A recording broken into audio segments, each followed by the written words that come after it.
In our previous lesson, we saw how we can declare and initialize variables of different types to store data to be used in our program, and we also saw how we can use Printf function to print data stored in a variable. Now in this lesson we will see how we can take data as input from user of the program, and we already know of Printf that can be used to print output, but we will talk about printing output in a little more detail. In this program that I'm showing you here, I'm not doing something very meaningful. What I'm doing is I'm declaring a variable named a of type int, which is basically reserving some space in computer's memory to store an integer, and we can access or refer to this memory location with name a. And then we are filling in value 12 in this variable. In memory, the value will actually be present in binary. In my logical representation of memory, I would always show data the way it's understood in real world, but we must remember that any kind of data is encoded and stored in binary. Different data types are encoded differently, but ultimately in memory, everything would be in binary. We will discuss encoding mechanism for different data types in later lessons. Coming back to this program, as I was saying, we are not doing something very meaningful here by declaring and initializing a variable and then printing the value in it. We are not solving a problem here. With whatever we have learned so far, let's write a simple program to solve a real problem. I want to write a program to find product of two numbers, or rather product of two integers. I have erased everything from inside the main function here, and now I'll write code to find and print product of two numbers. I'll first write a statement to declare three variables of type int named a, b, and c. We can declare multiple variables in same statement. We should first write the data type, then space, and then variable names separated by commas. And of course we should have a semicolon at end of the statement. I am also showing these variables in memory here. Now I have written two statements to fill in values in a and b. I am filling in 12 in a and 14 in b. And now with this statement c equal a asterisk b, what I'm doing is I'm calculating product of values stored in a and b. Asterisk is symbol for multiplication operator, and we are filling in the product of a and b in c. And now we can print value in c using printf. Printf function, if you remember this from previous lesson, is used to print a formatted string. First argument to printf function should be a string constant or string literal. A string constant is created by putting a sequence of characters within double quotes. String constant that we have passed to printf function here has two characters, % and d. Now what printf function basically does is it prints the string constant, but it may not print the string constant as it is. Before printing, it applies a set of rules and does some formatting. When printf would see a %d in the string constant, it would expect another argument of type integer corresponding to this %d, and it would replace %d with value of this integer. So what should be the output of this printf statement that I've written here? Well, in the string constant we only have a %d. This %d will be replaced by value in c, and value in c is 168, so 168 will be printed on screen. I'll just put a return 0 in end here, and now if I'll run this program, then this is what I'm getting. Now in my printf here, if I would pass something like product equal %d as first argument, and once again for the %d I'm passing c as second argument, then output of this particular printf would be product equal 168. Only the %d has been replaced with value in c, and everything else is same. Everything else in the string constant is printed as it is. Now I want to write my printf statement like this, and I want you to guess the output of this printf. What do you think should be the output of this printf? Now we have 3% in the string constant, and in total we are passing 4 arguments to printf. Apart from the string constant, we are passing 3 integers, one corresponding to each %d. While formatting, printf will replace this first %d with value in a. So first %d will be replaced by first argument after the string constant, and then this second %d will be replaced by value in second argument, that is value in b, and the third %d will be replaced by value in c. If I'll run my program, this is how my output will look like. Okay, so we have a program here that's calculating product of two numbers, a and b, but we are setting the values of a and b in code itself. Of course, I can change the code if I want different values for a and b, but ideally my program, while it's executing, should ask the user to input a and b. Now what I'll do here is I'll first erase these two lines where I'm setting values of a and b. I'll keep everything else. And now after the declaration, I'll make a call to a special function in stdio.h library. stdio.h is already included here. And this function is named Scanf. There are two arguments to Scanf. First argument, just like printf, is a string constant, and it should not be very difficult to guess that we are passing some format here. And second argument is variable a preceded by an ampersand sign. I'll talk about why I'm putting an ampersand before a in some time. What I'll do now is I'll write one more scanf statement here, and this time the second argument is ampersand b. Now I want to run this program and show you what will happen. When I'm running the program, nothing is coming on my command line or console. I have a printf in my program, but nothing is getting printed. What's happening here is that program execution has paused at this line, at this first scanf.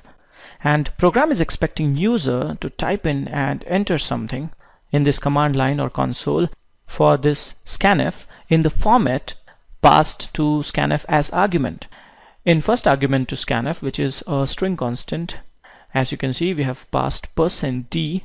So program is expecting user to type in only a number. Formatting rules for printf and scanf are same.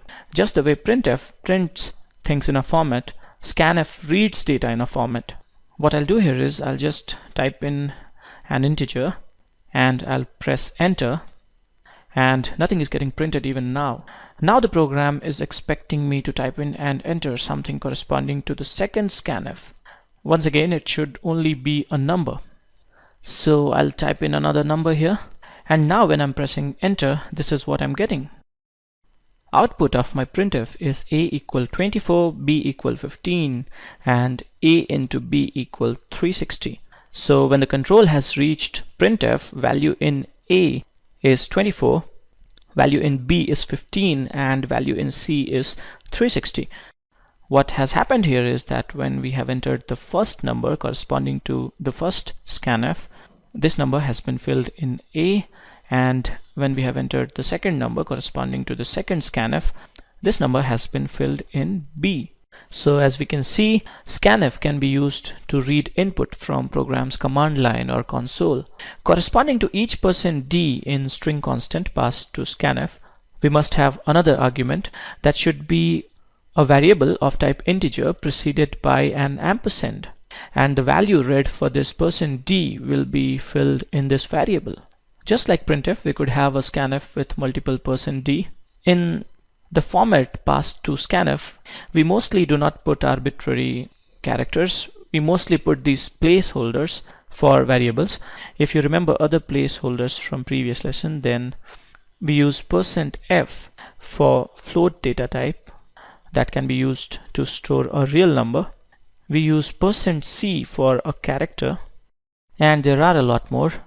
We'll get to know them later. So in scanf corresponding to a %d, we must have an argument that should be name of an integer variable preceded by an ampersand. Corresponding to a %f, we would have to pass a variable of type float preceded by an ampersand. And similarly, corresponding to a %c, we would have to pass a character preceded by an ampersand. These placeholders are same for printf and scanf. In printf, you do not put an ampersand before the variable name, but in scanf, you put an ampersand before the variable name. Now, as I was saying, in format string passed to scanf, we would mostly have these placeholders and void spaces.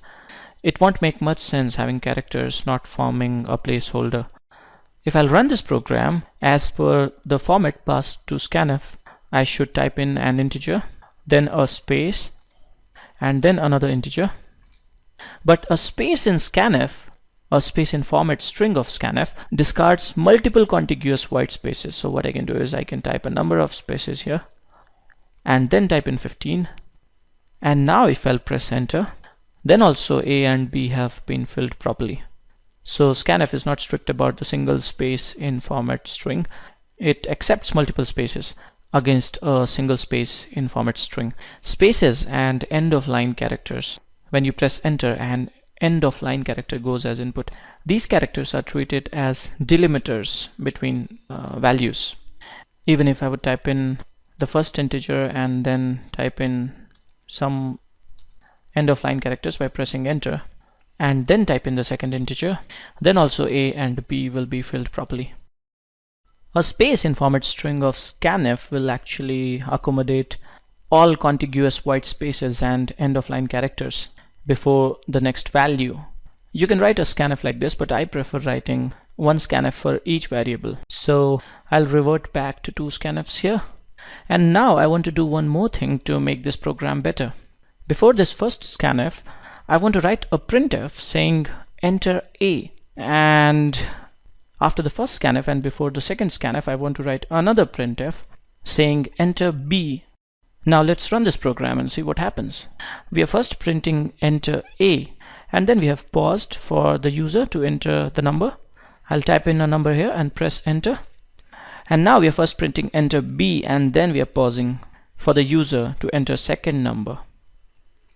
And once I'm pressing enter, I'm getting output of the third printf.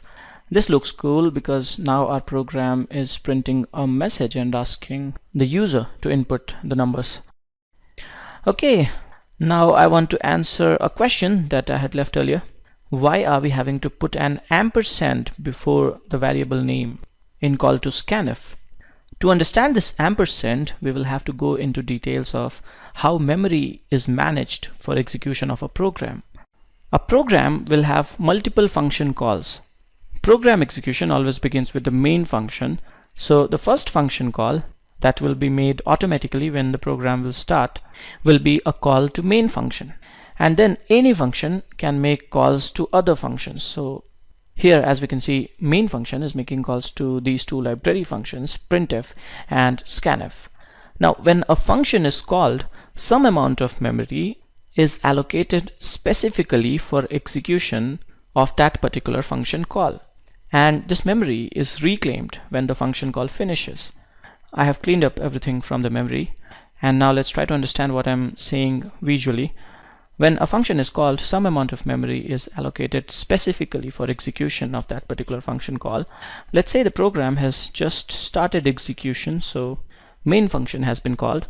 Let's say this block in the memory is for execution of main function. Now a variable declared inside main function will get space inside this block of memory. We have three variables in main, A, B, and C. These three will live inside this memory allocated for main. A variable declared inside a function is called local variable, and we can access it and write to it from only within the function.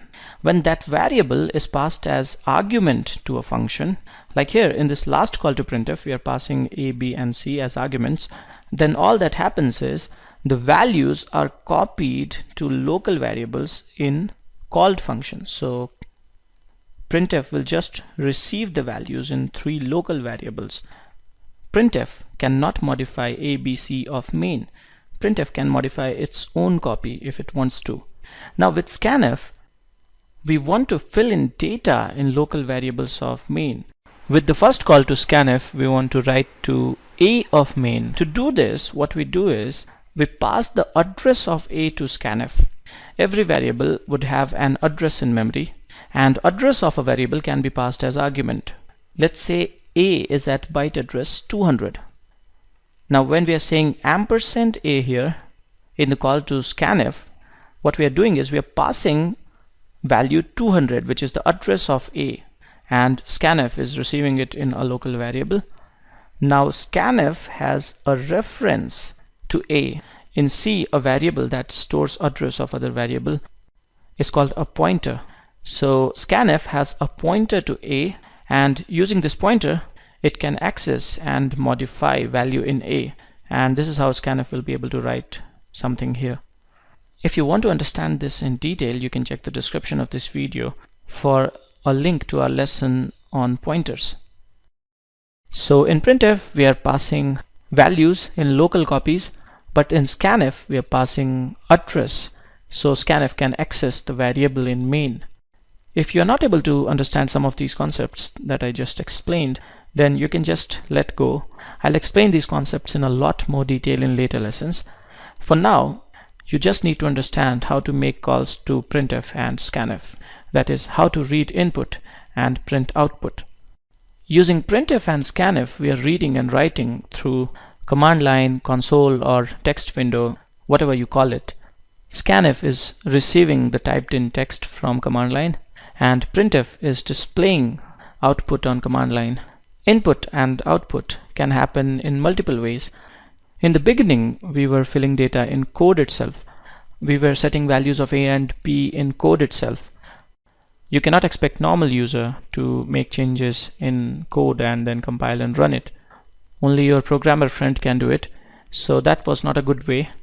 Next, we have used Scanf and Printf functions to read and write text from command line, and this looks cool. When we input using keyboard on command line, then this is referred to as reading from standard input, and when we write to command line, then it's called writing to standard output. Another way to input can be a file that our program can read, and program can also write back to a file. A modern day application can also take input from something like a scanner, and output can also be printed using a printer. Throughout our lessons, throughout this series, we're going to use standard input and output. We're going to use Scanf and Printf. We'll have a couple of lessons on reading and writing to file as well. Okay, I'll stop here now. In our next lesson, we will discuss operators and expressions. This is it for this lesson. Thanks for watching.